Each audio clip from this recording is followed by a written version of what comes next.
তো আজকে বানিয়েছি এখানে পটল ভাজা, এখানে আমের চাটনি, আম আর টমেটো, আমসত্ত্ব এগুলো দিয়ে করেছি।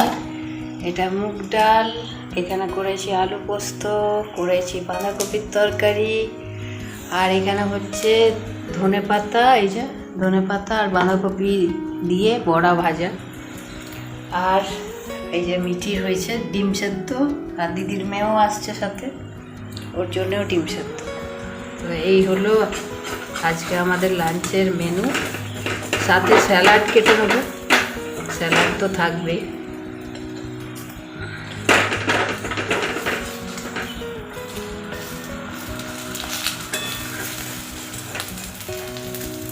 তো মা এসেছে দিশাতে চোখ দেখানোর জন্যে, ওখানে একটু সময় লাগছে, প্রায় 3টে বেজে যাবে আসতে ওদের। ওই জন্যে এখন মা ফোন করেছিল, বললো তোরা খেয়ে নে। তা বললাম ঠিক আছে এসো। মিঠি স্কুল থেকে এসেছে, স্নান করলো, ওকে এবার খেতে দিয়ে দিই। এই যে ডালগোনা কফি, এই যে ম্যাডাম ওদের 3জনের জন্য বানিয়েছে।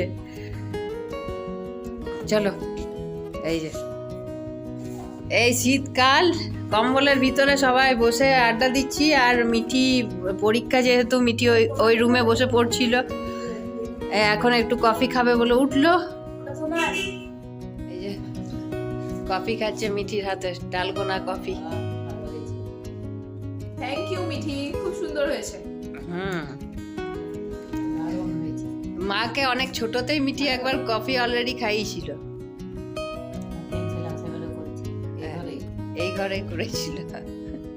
তো আজকে পরীক্ষা, তার মধ্যে মেয়েটা দুদুমাকে কফি আর ওর দিদিকে কফি খাওয়ালো করে। ফাটাফাটি দেখিয়ে দিই একটু।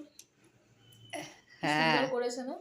দারুণ দারুণ, উপরটা পুরো মানে থিকনেসটা পুরো বোঝা যাচ্ছে। তোমারটা ছাড়া বাকি সবারই একটাতেই আছে। আমারটা ছাড়া তোমারটাতে কিছু নেই। গুলেছি এগুলে। তোমারটা শুধু গুলে। কি মিহি ভাই, বাচ্চার বেঁচে গেছিল বদের হাঁড়ি, বুঝতে পারছিস? বাচ্চা জিনিসটা তোমাকে দিই। হ্যাঁ হ্যাঁ, এরকম করে এইরকম। মানে আমাদেরকে ভালো খাচ্ছে। হ্যাঁ হ্যাঁ, গ্লাসটা দেখো, আমাকে গ্লাসটার মধ্যে লাস্ট। কিন্তু আবার আমরা হ্যাঁ,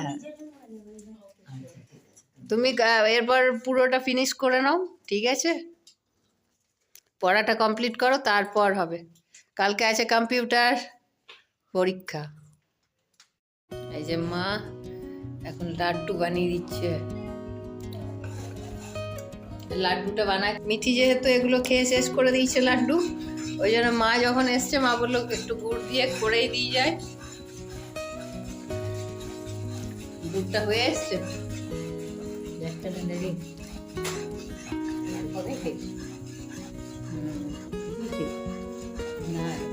এমনি চিট হয়ে গেছে, ঠান্ডা হয়ে গেছে পাক। এবার এর মধ্যে ঠান্ডা হলে দেবে। এই যে ভাগ্য ভালো, আমি কালকে করবো বলে করিনি, দেখলাম মা আসছে, এখন মা এই করে দিয়ে যাবে, কটা মাত্র হতো। আমি করতাম কি, ওই গরম গুড়ের মধ্যে সব দিয়ে একবারে নেড়ে যেমন নাড়ু হয় আর কি, সেরকম নাড়ু করে ফেলতাম।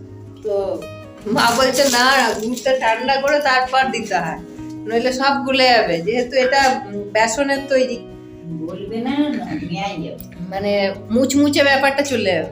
সুন্দর হয়েছে গুড়টা, পরিমাণটাও ঠিক আছে। এই যে গুড়টা ঠান্ডা হয়ে গেছে, এবার দিল মা, এবার নাড়ু তৈরি হবে।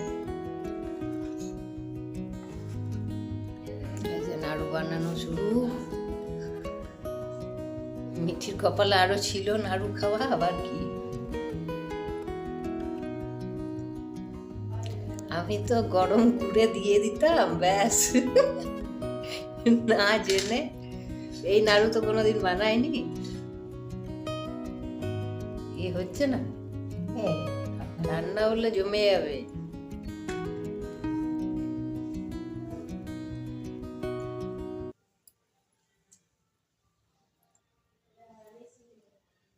হ্যাঁ হ্যাঁ, ওই ঠিক সাইজ হচ্ছে, ওতেই 10-15টা হয়ে যাবে, 10-12টা।